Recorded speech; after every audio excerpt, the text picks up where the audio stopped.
Chandrapur ISBT bus stand থেকে ৩ বাংলাদেশি নাগরিককে আটক করেছে পূর্ব থানার পুলিশ। ধৃতদের মধ্যে একজন মহিলা রয়েছে। বুধবার বিকেলে তাদের গ্রেপ্তার করা হয়। বৃহস্পতিবার পূর্ব থানার ওসি সঞ্জিত সেন এই সংবাদ জানিয়েছেন।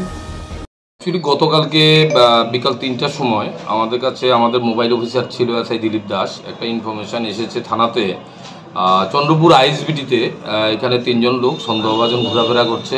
তাদের সাসপিসিয়াসলি মুভমেন্ট দেখে আমাদের ফোনটা আসে, তখনই সাথে সাথে আমরা ওই অফিসারকে ওইখানে পাঠাই চন্দ্রপুর আইএসবিটিতে।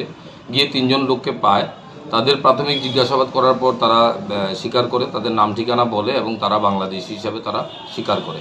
তখন তাদের তল্লাশি করে এখানে তাদের সার্চ করা হয়। করার পর দেখে ওমেন স্টাফ ছিল, তাদের কাছে একটা মোবাইল ছিল, বাংলাদেশি কিছু টাকা ছিল, ইন্ডিয়ানও কিছু টাকা ছিল।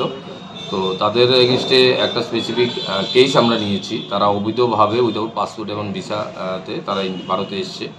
তো তাদের এগেনস্টে একটা কেস হয়েছে। আজকে আমরা তাদের কোর্টে পাঠাবো। কোর্টে পাঠিয়ে তাদের 2 জন পুরুষ আছে, তাদের পুলিশ রিমান্ড চাইছি আমরা।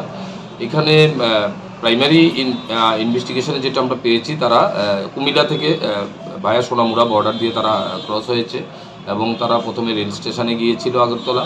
তো রেল নেই কালকে, তখন মানুষকে জিজ্ঞেস করে তারা বাস স্ট্যান্ডে চলে এসছে।